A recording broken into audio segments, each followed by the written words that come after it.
So let's get into some of the key themes that have governed the past year and that we're going to be exploring for the next 2 days. The first one is competition.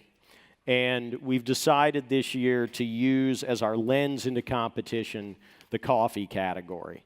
We know there are several emerging product types we could have done it with, but coffee offers a real laboratory for us. It's changing fast, it's drawing investment, accelerating through a variety of channel plays while attracting consumer attention. There was a study this morning that noted that 59% of the coffee that people are consuming is classified as gourmet. And I think the brands that we have on stage over the next couple of days fit with that. It's got a competitive ecosystem that includes both entrepreneurial brands and big company plays. And this is all before we've truly developed category definition. So that means that with all these brands running all these strategies, chasing at least $2 billion in value, the coffee category is like a laboratory for competition. And as we think about the calculus for these companies, let's also think about the constants. A common ingredient, a ton of consumer interest, a lot of share to soak up. That gives us a lot to explore that's going to be relevant across all categories. The second big theme is, we got change and it's being forced through technology. Some of it's good, some of it's bad.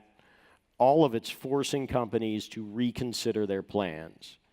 We know Amazon bought Whole Foods, and we're going to discuss that this morning, but it's not just that. It's the high rate of growth of other e-com opportunities and a strong sense of the way that brands that go to market can do so through a narrow internet-based presence. I think we saw some of that even during the new product showdown.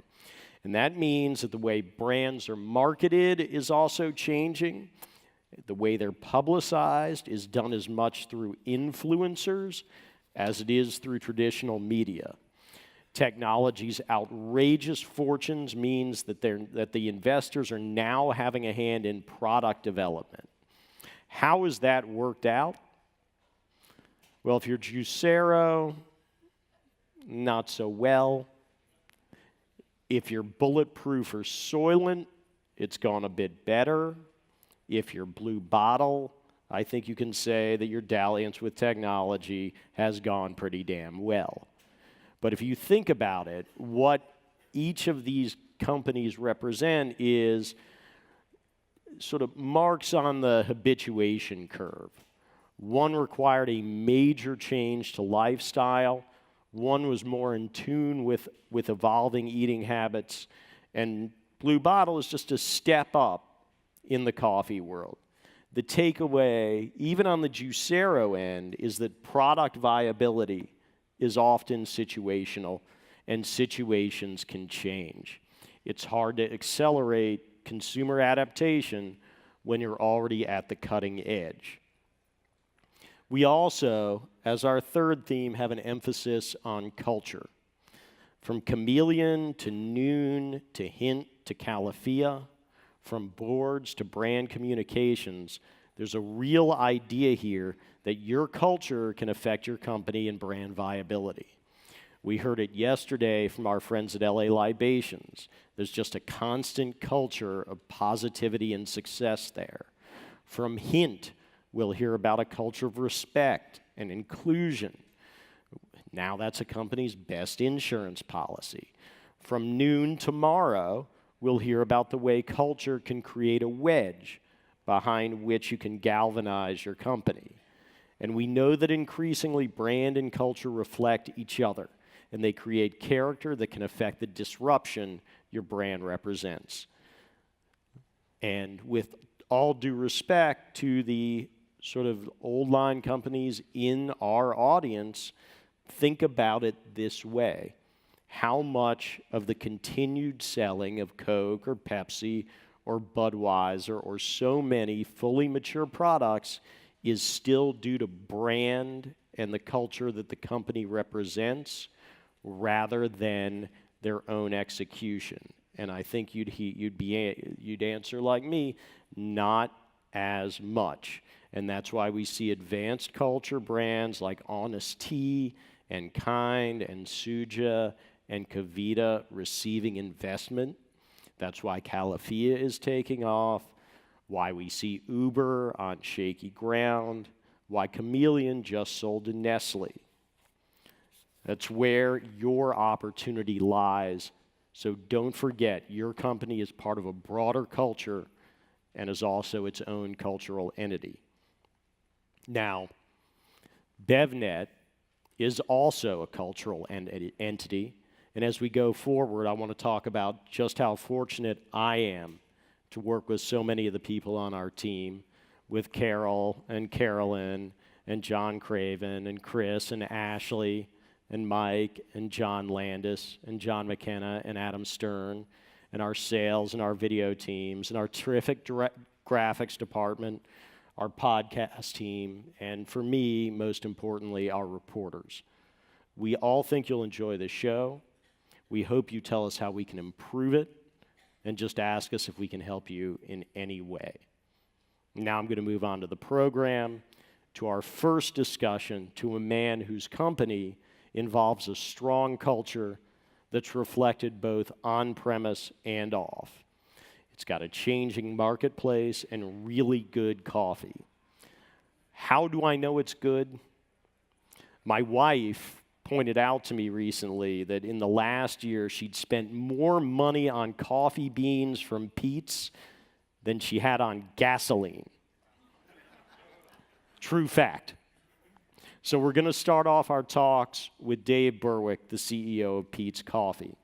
With more than 200 brick and mortar locations, ownership of 2 other companies, Dave has Peet's on the move with the mission to grow the company to more than $2 billion in revenue by 2020. To do that, he's moved Peet's into several new areas relevant to the ready-to-drink world, launching both Peet's ready-to-drink cold brew and a cold chain distribution system to get that to the market, as well as increasing investment in kombucha brand Revive. Along with Stumptown's own growing ready-to-drink presence, Peet's now very much has a platform that looks a lot like the way the coffee business exists for consumers. Over the counter, in the grocery aisle, at the airport, in the cooler, beans in the bag, on the go. Dave's bringing us broad experience from PepsiCo to Weight Watchers to Peet's, and that puts him in a unique position to simultaneously compete with and counsel the entrepreneurial brands on our stage today. We're privileged to have him aboard as our first interview. Please welcome Dave Burwick.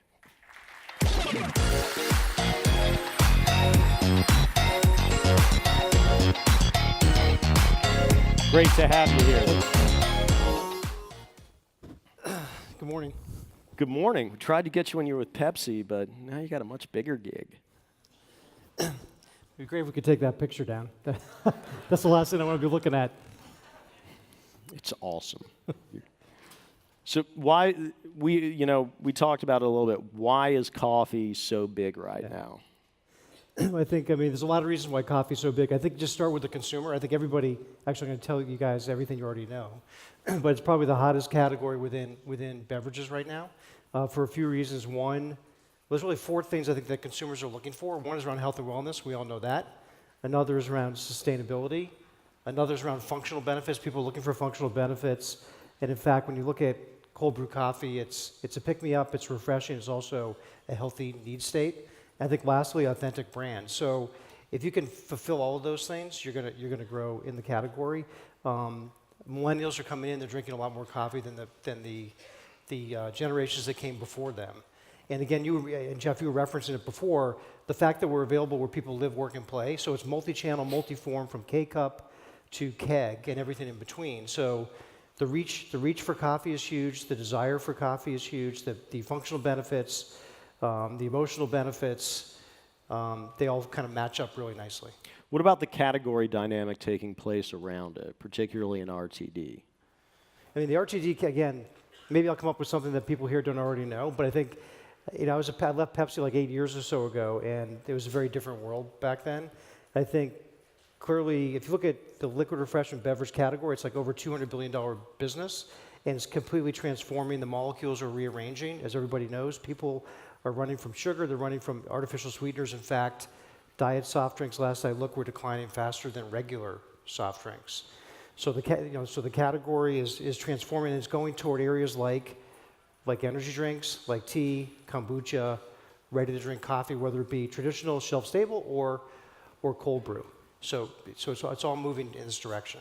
How long do you think we have before sort of traditional category dynamics start to take place, before we have that high, middle, and low category or product arrangement? What's happening now? So if you look at coffee, so if you want to just kind of define it broadly, if you take traditional ready-to-drink, which would be Frappuccino, which has a like 90 or 85 share of that category, by 2020, consider that a $4 billion business, and then consider cold brew about another $1 billion on top of that by 2020. So we're looking at a $5 billion business. About 20% of it would be cold brew. Cold brew is definitely taking the high ground in terms of pricing. So if you look at the price points, primarily because it's expensive to produce it and to distribute it. So you're looking at everything for over between $4 and $5 for a single serve, down to $2 for ready to drink shelf stable. So we're starting to see the tiers form. Generally, it's cold brew at the high end and ready to drink shelf stable at the low end. Doesn't mean ready to drink shelf stable is not a good product. It's just how it's shaping up right now. Do you see that dynamic starting to affect cold brew itself, where you have a $2 cold brew, a high-level branded cold brew, and sort of a commodity in between? Yeah, I think you're starting to see that. It depends on how you want to define cold brew too, because some brands call themselves cold brew that aren't technically cold brew, because they're retorted at some point. But yeah, I think if you look at Stumptown, Stumptown's got product that's $4.99 for a nitro can. Peet's comes in, it clocks in at $3.99. La Colombe is sub $3. Califia somewhere above $3. So you're starting to see it play out. I think the pricing will change over time as all the companies try to figure out where they want to position themselves, and also as they change their cost of production and route to market and get some economies, the pricing is going to change over time.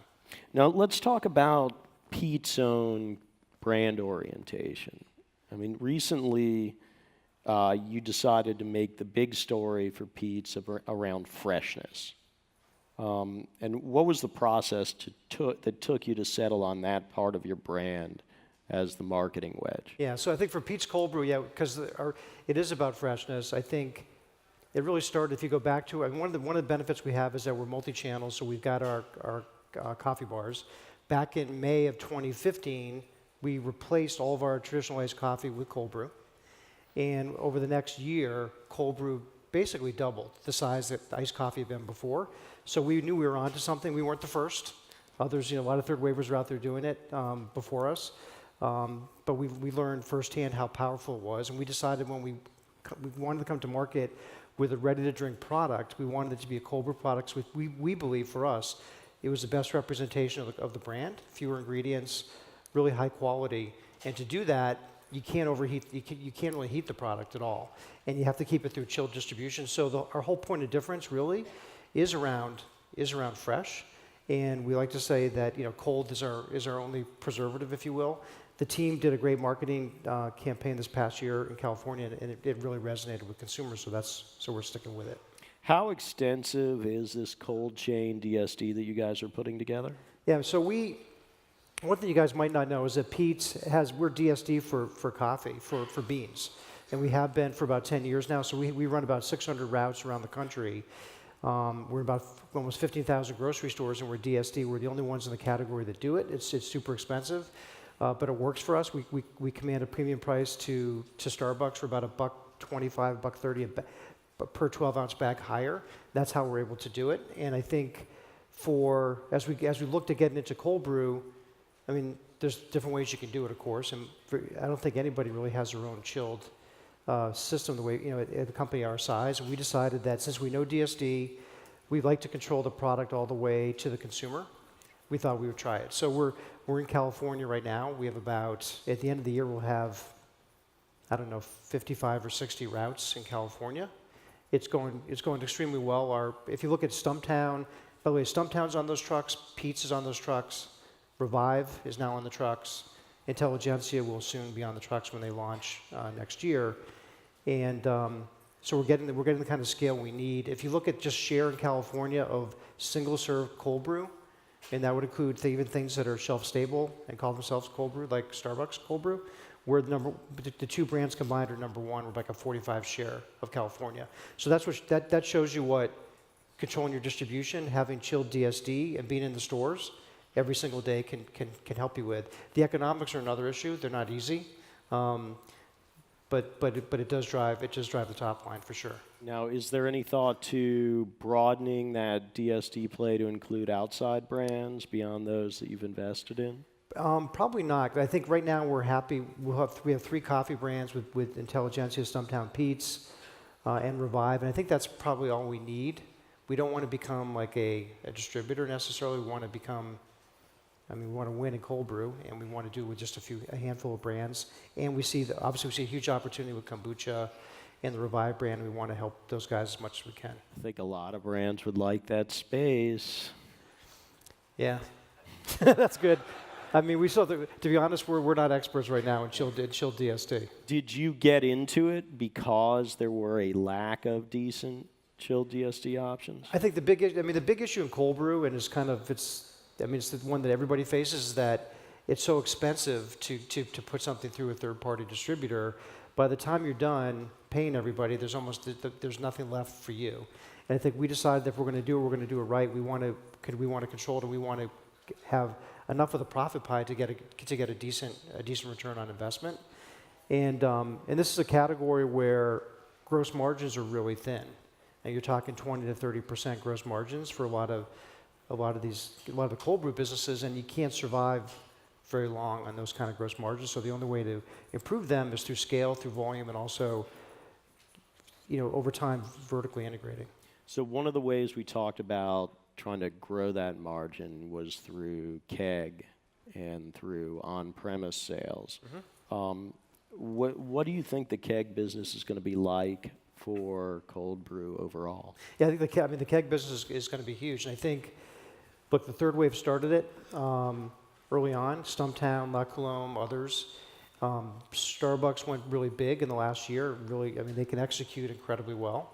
And that's just one channel. That's just, think of it as a coffee shop channel. But you go into other channels, colleges, universities, workplace. Particularly in California, for those people who live in California or the Bay Area, there's a lot of workplaces that only will keep keg beverages. They don't want anything that's going to go into the ground. So I think it's a huge opportunity. Kegs are a huge opportunity for cold brew, whether it be nitro or not. The issue becomes, what channels do you go after, and how do you affordably deliver?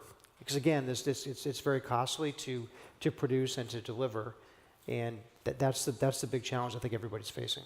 What about the challenge of competition? Has that started to heat up, or is it still open ground that everyone's kind of chasing in different directions? Yeah, there's a lot of competition, obviously, but I think here's the thing that I love about coffee that maybe wasn't true at Pepsi, is it's not, this category, no matter how you look at it, whether you want to look at it just ready to drink cold brew all the way to just selling beans in bags, it is not a zero-sum game. There's so much tremendous growth in the category, and again, we feel more like, we feel like allies, honestly, to a lot of the players that are out there. We learn from them, they learn from us. There's so much to be had, and I think the competition is really good. So in kegs specifically, will there be competition? Yeah, I think in the end, like with ready-to-drink cold brew, the big challenge is, can people stick around long enough and stay funded long enough to make money when you run out of cash? Because unfortunately, that's the real challenge.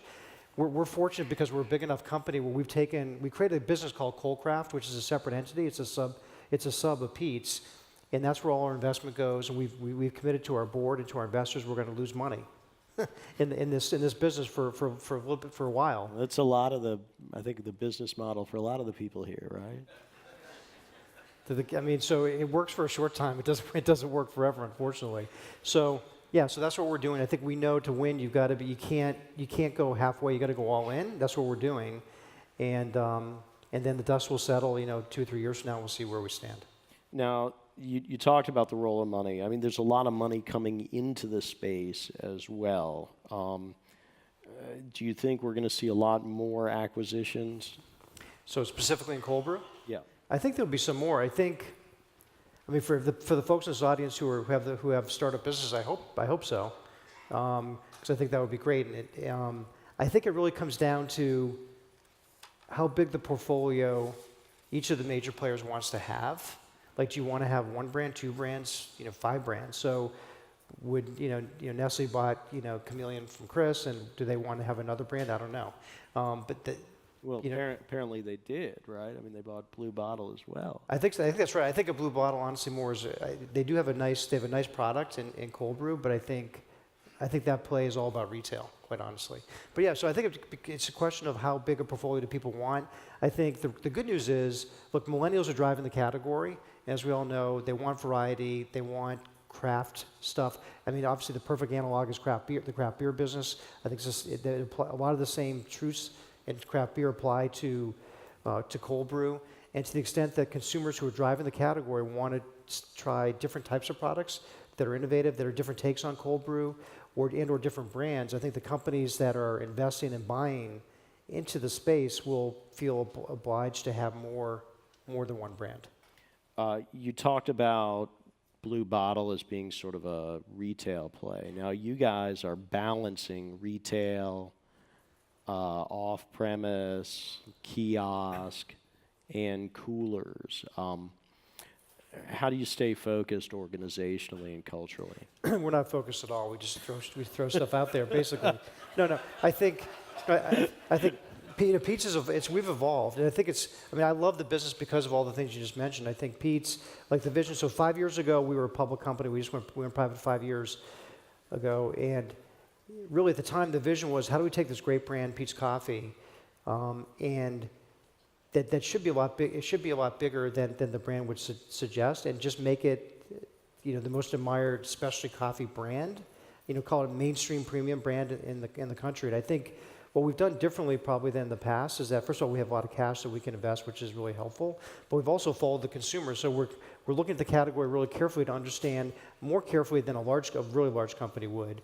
Maybe not as carefully as as startups would, where maybe we don't have quite that knack. But we've looked really carefully to understand where's the consumer going, what are they looking for, and we've evolved that vision to be not just the company with the most admired brand, but we want to be the most admired premium coffee company, and we want to do it through multiple brands, multiple forms, from K-Cup to kegs, multiple channels, multiple geographies. In fact, we opened in Shanghai about 6 weeks ago, our first store. So I think we run the business, we try to stay focused. We have a set of values that covers the whole business, but we have a separate retail organization, meaning our coffee bar organization, and a separate sort of CPG business and wholesale business, and we manage them really as almost as independent entities. How can you leverage them together, though? I mean, you're managing them independently, and yet they can speak to each other. Well, they can. I think the key is the focus. Like, bonuses are based on performance in each business unit, if you will, or each P&L. So that keeps people laser focused on executing really well. But then you have the corporate folks and team that their job is to kind of draw the connections and help people work better together. But we do it. I think, again, it's just, we're not a huge company, and we've tried to run like a smaller company, so it's very collaborative, very collegial, and very non-corporate. So, talking about running like a smaller company, you guys just invested in a much smaller company in Revive Kombucha. A lot of people here are really interested in that particular play because a lot of people want to receive investment from strategics and figure out ways to grow. So what does it take to get Peet interested in my entrepreneurial beverage? First, you have to be based in Petaluma, number one. So otherwise, if you're not in Petaluma, great for office, great for meetings. But I think the thing about Revive was it wasn't a tactical thing; it was strategic. And look, it's first of all, we love Sean Lovett, we love the team, we love the brand that he's built. So more than anything, we're investing in the people, And then in the brand, which everybody knows, it plays a little bit differently than most brands in the category.